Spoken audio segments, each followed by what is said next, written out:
The trucks rolled out of Nuremberg Prison at 3:47 in the morning on October 16, 1946. Armed guards flanked the convoy, their boots grinding against wet cobblestones as October mist curled through blacked-out streets. Inside the covered vehicles, 12 coffins rattled against wooden slats. One of them was empty. This was not burial. This was erasure. The low-ceilinged gymnasium of Nuremberg Prison still smelled of sweat and disinfectant. 5 hours after the last body had been cut down, Master Sergeant John C. Woods, the United States Army hangman, had finished his work at 2:57 that morning. 10 men, architects of genocide, signatories of atrocity, had dropped through a trapdoor barely wider than their shoulders. The Nuremberg gallows had been built for efficiency, not mercy. Witnesses later reported the mechanical clatter of chains, the hard scrape of boots on wood, and something worse. The prolonged gurgling silence that followed each drop. Several of the condemned had hit the edges of the small trapdoor on their way down, leaving scalp lacerations and blood smeared across the timber. Wilhelm Keitel, the field marshal who had signed orders condemning millions, took 28 minutes to die. Joachim von Ribbentrop, Hitler's foreign minister, struggled for 14.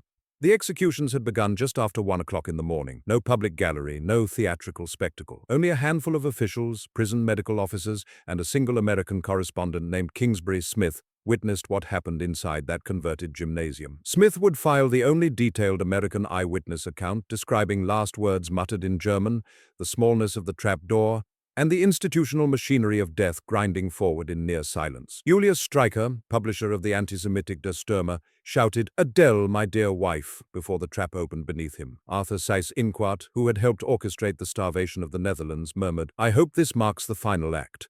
Their words were recorded, their bodies would not be. Before we go further, drop a comment telling us where you're watching from and what time it is there. If you're finding this story as gripping as we did researching it, hit that like button and subscribe. History this hidden deserves to be told. The gymnasium retained the echo of chains and bolted timbers long after the bodies were removed.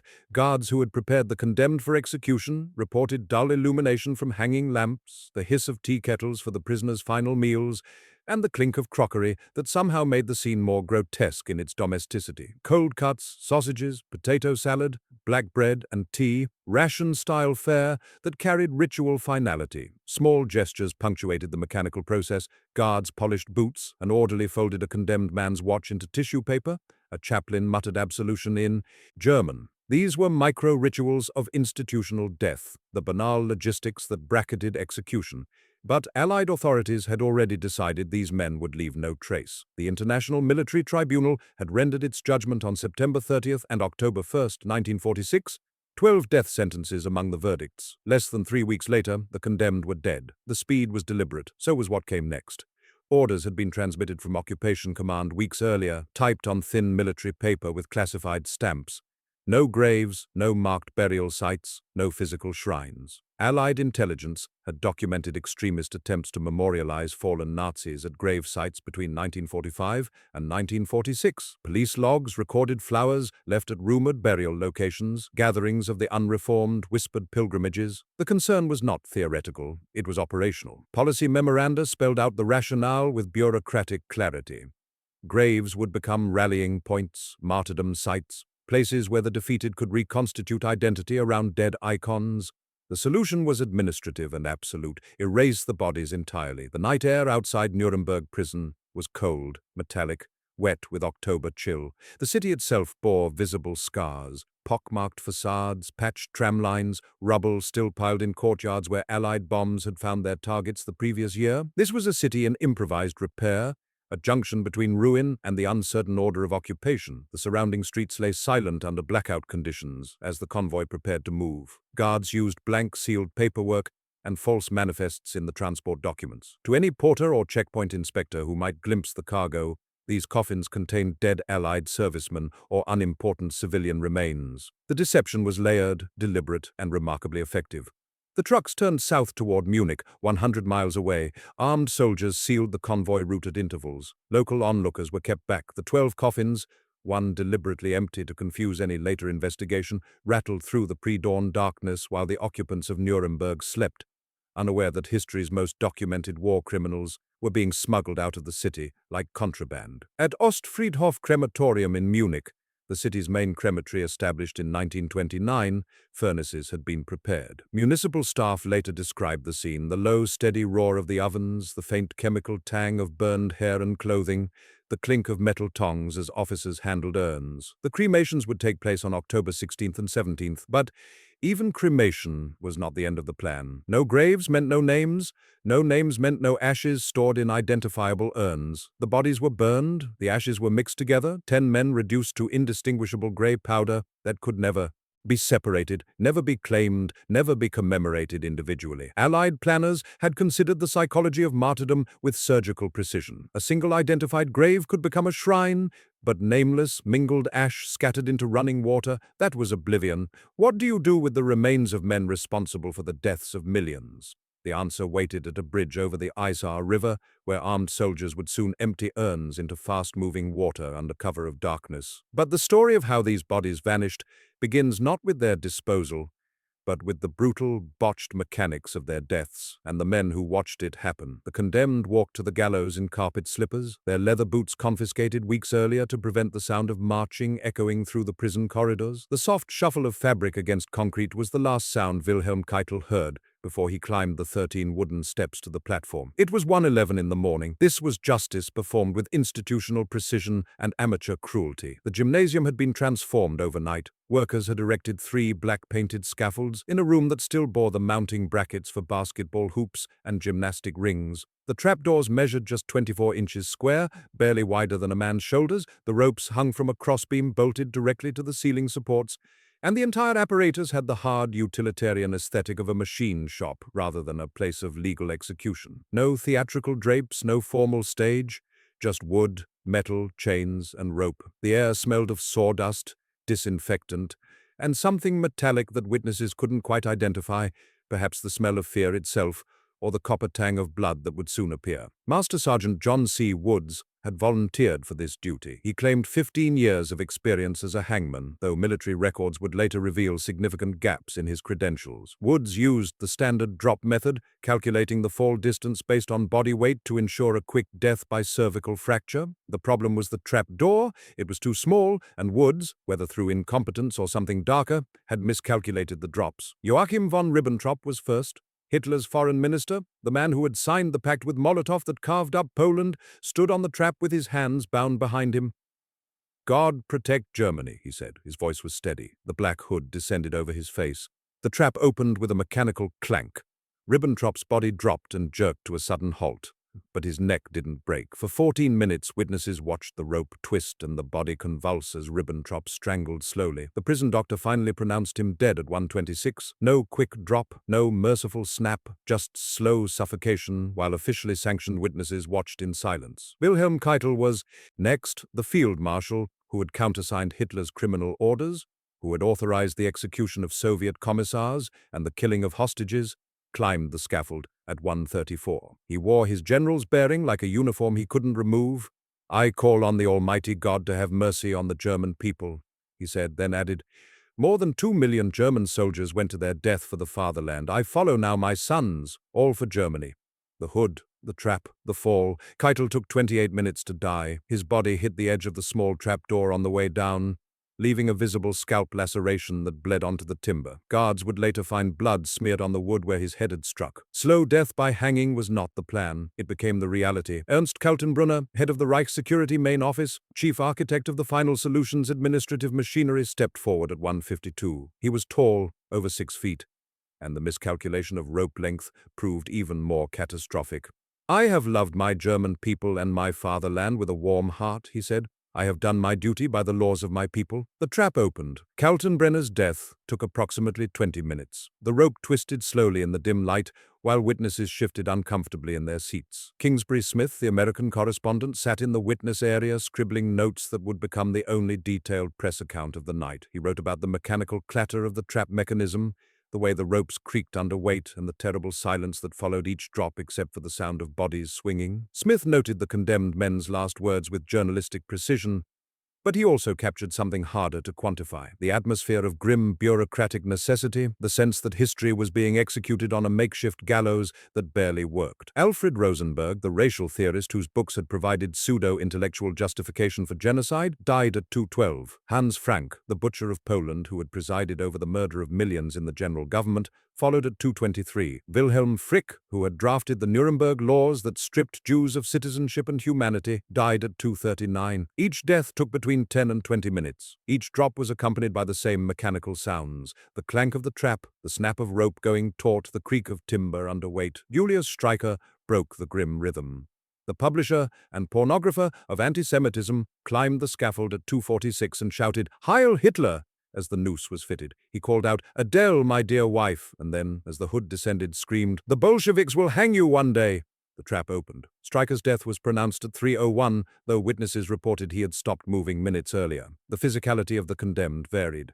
In their final moments, Keitel maintained his military stoop, shoulders back despite the certainty of death. Stryker appeared small and rigid, his body tensed like a spring. Some were thin and drawn from months of detention on Allied rations and the stress of trial. Others retained the heavy posture of old generals and bureaucrats used to uniforms and authority. These details, the way men carried their bodies to execution, were captured in guard reports and Smith's dispatch, creating a record of death that was both statistical and visceral. Prison staff who worked through that night reported other sensory details that didn't make it into official reports: the hiss of tea kettles in the preparation room where the condemned waited their turn, the clink of crockery as guards served final meals on tin trays, the shuffle of carpet slippers on concrete, and the way voices echoed differently in the gymnasium once the scaffolds were erected. Sound seemed to deaden, absorbed by wood and black paint and the weight of what was happening. Fritz Sauckel, who had enslaved 5 million workers for the Reich's industries, died at 2:51. Arthur Seyss-Inquart, the man who had helped orchestrate Dutch starvation, was last. He climbed the scaffold at 2:56 and said quietly, "I hope this execution is the last act of the tragedy of World War II." The trap opened. Death was pronounced at 2:57, 10 men executed, 10 prolonged deaths. The total elapsed time: 1 hour and 46 minutes. But one name was missing from the gallows that night. Hermann Göring, Reichsmarshal and Hitler's designated successor, never made it to the gymnasium. The night before, on October 15th, he had crushed a cyanide capsule between his teeth in his cell, a final act of defiance that robbed the Allies of their most prominent defendant. How Göring obtained the poison despite constant surveillance remained a mystery that would haunt prison officials for decades. His body would be cremated with the others, but he had chosen his own moment and method. The Allies got their 11 bodies, but Göring had stolen the satisfaction of executing him. The gymnasium fell silent at 2:57. Guards began the work of cutting down bodies, documenting wounds, taking forensic photographs that would remain classified for years. The smell of death, copper, iron, the sharp tang of released bowels, sweat-soaked clothing, mixed with disinfectant as medical officers moved between the scaffolds. Outside, the October night remained cold and quiet. Nuremberg slept, but across the city 12 coffins were being loaded onto trucks, while false manifests were prepared and sealed orders transmitted to Munich. The bodies were about to begin a journey designed to ensure they would never be found. The convoy reached the outskirts of Munich at dawn on October 16, 1946. Through the truck's canvas covering, guards could see the city emerging from darkness, a landscape of broken spires and patched roofs, entire blocks reduced to rubble fields where weeds grew through shattered masonry. The smell of coal smoke mixed with morning fog as the trucks rolled past checkpoints without stopping. The manifests had been prepared perfectly. Dead Allied servicemen, the papers read. Routine transfer for repatriation. Nothing to inspect. Inside those trucks lay the architects of the final solution, reduced to cargo. The Ostfriedhof crematorium sat on the eastern edge of Munich, a functional municipal facility built in 1929 with brick chimneys and industrial ovens designed to handle the city's routine dead. It was not designed for history, yet on this October morning, crematorium staff arrived to find American soldiers already present. Armed guards stationed at every entrance, and orders that overrode all standard procedures. No municipal observers, no record books signed, no family notifications, just 12 coffins delivered in darkness and a single instruction: burn everything, mix the ashes, prepare for immediate removal. The decision to cremate rather than bury had been finalized weeks earlier in occupation headquarters. Policy memoranda spelled out the logic with bureaucratic clarity. German legal and cultural practice favored marked graves, headstones, places where families could visit and remember. The Allies would deliberately override every tradition. No graves meant no pilgrimage sites, no headstones meant no shrines, and cremation followed by ash dispersal meant no physical remains that could ever be recovered, reburied, or transformed into relics for the unrepentant. Allied intelligence had documented the problem in real time. Between 1945 and 1946, occupation police logged multiple attempts by extremist elements to locate and memorialize Nazi dead. Flowers appeared at rumored burial sites. Small gatherings formed at graves of SS officers killed in the war's final days, whispered pilgrimages to cemeteries where party members were known to be buried. The pattern was clear. The defeated were attempting to reconstitute identity around their dead. The solution had to be absolute. 12 coffins were unloaded in the crematorium's receiving area. Municipal staff who later recorded their memories of that day described an operation conducted in near silence, soldiers moving with military precision, officers checking paperwork against sealed orders, and the strange weight of the moment settling over everyone present. One coffin, they would discover later, was empty, a deliberate deception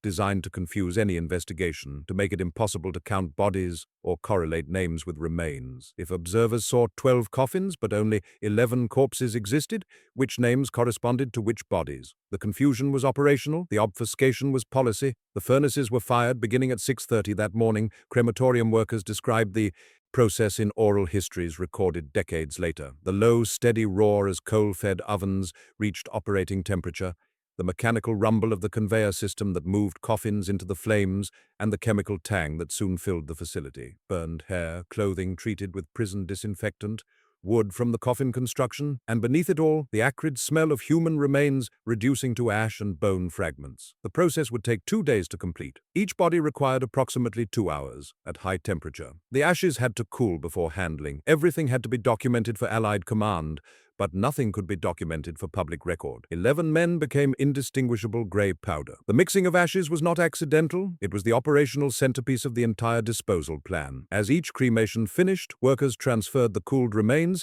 into a single large container, rather than separate urns. The ashes of Wilhelm Keitel mingled with those of Julius Streicher. Ribbentrop's remains mixed with those of Kaltenbrunner. By the time all 11 bodies had been processed, no individual's ashes could be separated, identified, or claimed. This was molecular-level erasure, the final denial of identity to men who had built an empire on racial categorization. The decision carried symbolic weight that the architects understood perfectly. Nazi ideology had been obsessed with blood purity, with genetic lineage, with the pseudo-scientific categorization of human beings into hierarchies of worth. Now the regime's highest representatives were literally mixed together in death, indistinguishable, unidentifiable, reduced to the same gray powder regardless of rank, title, or the magnitude of their crimes. Contemporary Time magazine would headline its coverage, "War Crimes, Night Without Dawn," capturing Allied editorial anxiety about the execution. The concern was not whether justice had been served. The verdicts were legally sound, the crimes documented beyond dispute. The anxiety centered on spectacle, on the risk that execution could become martyrdom, that visible punishment might somehow ennoble the punished in the eyes of sympathizers. The solution was to make the punishment complete but the evidence invisible. Would you have scattered the ashes, or would you have marked the graves and dared the world to honor monsters? The question haunted some of the Allied officers involved in the operation. Private correspondence, later discovered in archives, reveals debates about the ethics of erasure,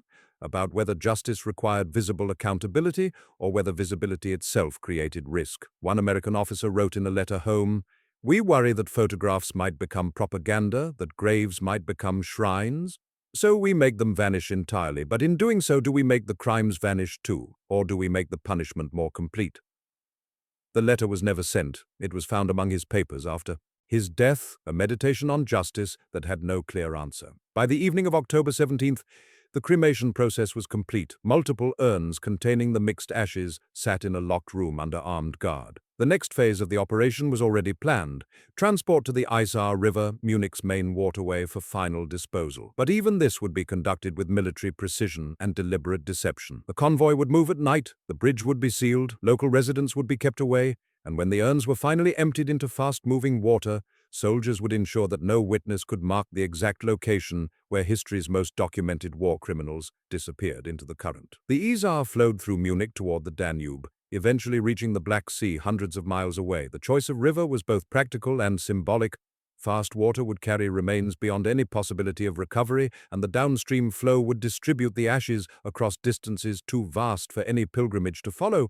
There would be no single location to memorialize, no spot where flowers could be laid or stones erected, just water, moving endlessly toward the sea. The administrative machinery of erasure had functioned with chilling efficiency. False manifests had hidden the transport. Empty coffins had confused the count. Cremation had destroyed the bodies. Mixing had eliminated individual identity. Now only one step remained, scattering the ashes so completely that recovery would be impossible and commemoration meaningless. Guards loaded the urns into a covered truck as darkness fell over Munich. The bridge over the Isar waited, and with it, the final act in a carefully choreographed disappearance. The bridge over the Isar River at Grunwald was sealed at 2300 hours on October 17, 1946. Soldiers in American uniforms established a cordon at both approaches, turning back the handful of late-night pedestrians with terse instructions and no explanations. A covered truck idled in the center of the span, its engine rumbling in the cold night air, while guards stood at intervals along the railing. Below, the river ran fast and dark, swollen with autumn rain from the Alpine foothills. The water moved with purpose, carrying everything downstream toward the Danube and eventually the Black Sea, hundreds of miles away. This was the final act of institutional erasure, performed under armed guard while Munich slept. Two officers climbed from the truck carrying sealed metal urns, not the decorative ceramic vessels used for honored dead, but plain military containers designed for transport and disposal. The weight was surprisingly light. 11 men who had commanded armies, signed death warrants, and orchestrated genocide had been reduced to perhaps 30 pounds of ash and bone fragments. The officers moved to the bridge railing without ceremony. No speeches, no formal declarations, just the mechanical completion of orders transmitted through proper channels and executed with military precision. The first urn was opened at 23:17.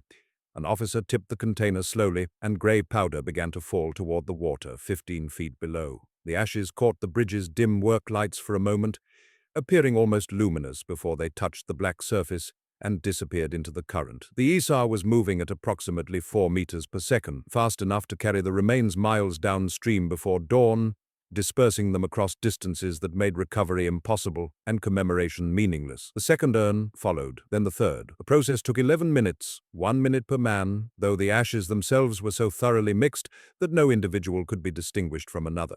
Wilhelm Keitel and Julius Streicher, enemies in life and ideology, were now literally indistinguishable in death. Ribbentrop, the aristocrat, and Streicher, the crude propagandist, had become the same grey powder. The Nazi obsession with racial purity, with blood and lineage and genetic hierarchy, had ended in the ultimate equality of mingled ash, scattered into water that cared nothing for rank or title or the magnitude of crimes committed. They had killed millions. They became nothing. Guards maintained the cordon for another 30 minutes after the last urn was emptied, ensuring no civilian observers could approach the site or mark the location. The bridge at Grunwald was not specially significant. It was chosen precisely because it was ordinary, unmemorable, a crossing point like dozens of others in Bavaria. The strategic logic was clear. With no distinctive location to commemorate, there could be no pilgrimage site, no place where sympathizers could gather or lay flowers or attempt to reconstruct martyrdom from the raw materials of execution. The trucks departed at 23:52.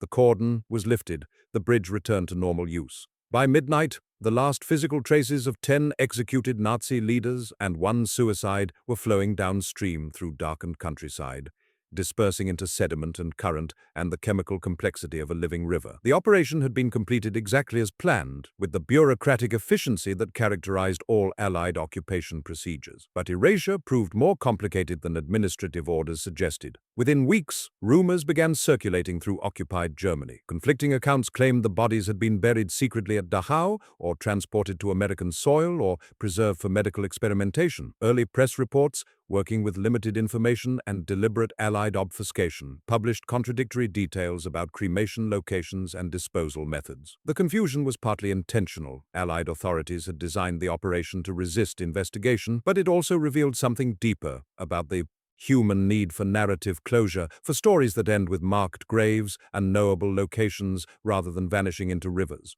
The Ostfriedhof records would eventually correct many false accounts, confirming cremation at Munich's municipal facility rather than Dachau. Municipal historians and cemetery staff provided testimony that corroborated the convoy route, the sealed orders, and the mixing of ashes. Yet even with documentary evidence, myths persisted for decades. Claims of secret burials, stories of recovered relics, whispered assertions that ashes had been preserved somewhere, that bodies had been switched, that the official account was itself a deception. The rumors were eventually debunked through methodical archival research and cross-referencing of crematorium logs with occupation command records, but the persistence of myth revealed how thoroughly the erasure had succeeded in creating informational vacuum that speculation rushed to fill. The policy's architects had anticipated this. Private correspondence from occupation officials shows explicit awareness that secrecy would generate rumor. But they calculated correctly, it turned out, that diffuse contradictory rumors were preferable to a single documented grave site that could become a shrine.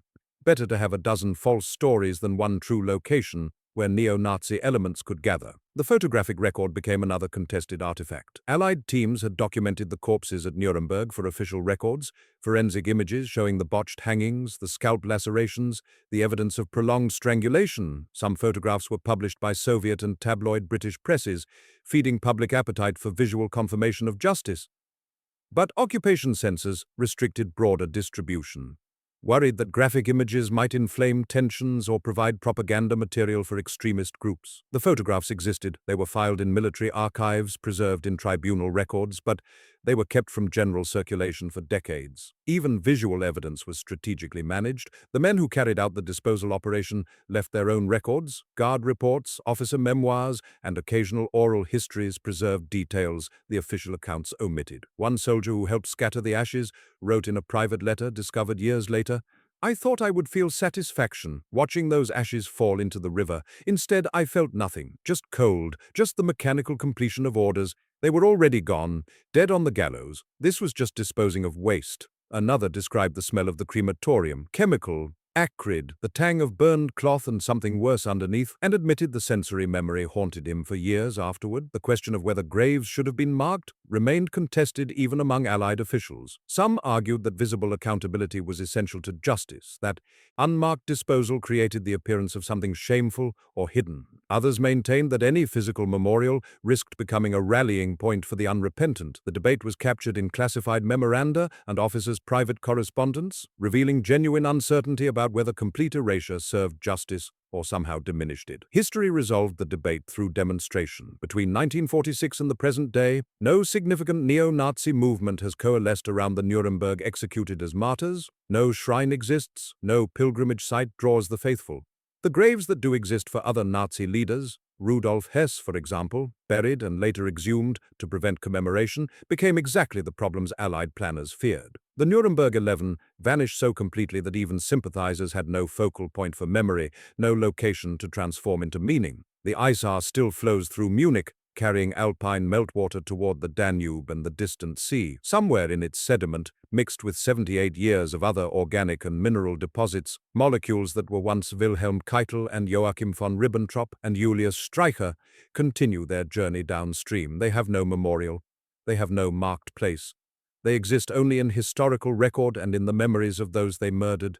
Millions of graves across Europe marking the victims while the perpetrators became river water, flowing endlessly away from names and dates and the possibility of being remembered as anything but criminals. The Allied strategy of erasure succeeded in its immediate objective, preventing martyrdom, disrupting commemoration, denying physical space to those who might wish to honor monsters, but it also created an enduring question about justice and memory. Can complete erasure truly serve accountability? Or does justice require visible markers, even for the worst among us, so future generations can witness both the crime and its consequences? The bridge at Grunwald offers no answer. It is just a bridge, carrying traffic across a river that has no memory of what it once received. The ashes are gone, the bodies are ash. The men who ordered genocide vanished into water that flows forever away from the possibility of pilgrimage. Perhaps that was always the point, not to honor them with marked graves, or to satisfy them with visible memorials, but to do what they could not do to their victims, to make them disappear so completely that even finding them became impossible. The final solution's architects met their own kind of final solution, not death camps and mass graves,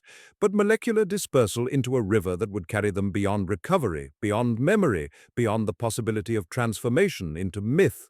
They wanted to be remembered as giants. They became water. The Nuremberg executions ended at 2:57 in the morning on October 16, 1946. But the vanishing took 2 more days: transport, cremation, mixing, scattering. 78 years later, the river still flows. The ashes are still gone. And the question remains, in erasing the graves of monsters, did the Allies serve justice? Or did they simply complete what the condemned could never achieve? The perfect disappearance? The Isar offers no answer. It just keeps moving, carrying everything downstream toward seas that have no memory of what they receive.